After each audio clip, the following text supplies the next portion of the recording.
Hello mga ka-trending, welcome back to ZK Trend.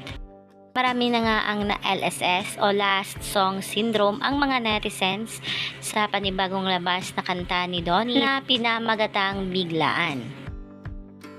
Biglaan ding nag-post itong si Belle at sinabi nga nitong na-LSS siya sa kanta ni Donnie at kagad nga itong kinongrats. Marami nga ang kinilig sa naging simpleng galaw na ito ni Belle. Makikita nga dito sa post ni Belle na talaga namang napakalaki ng link na halos nga ay palabas na sa screen.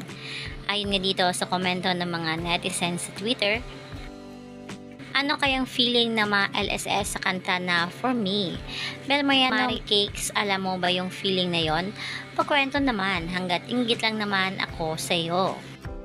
Bounce na kayong lahat. Ang yabang nung auntie, ang laki ng link para palabas na sa screen. Mag-stream na kayo ng kanta ni Tanging Dahilan, sabi ni Biglaan.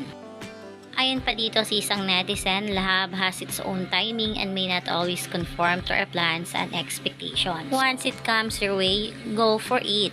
Take the risk. Who are we to resist it when it comes unexpectedly? Diba, Donnie Pangilinan?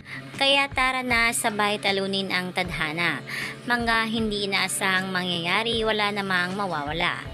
Ang ganda ng song, ang ganda ng boses, para kung hinaharana Donnie Pangilinan.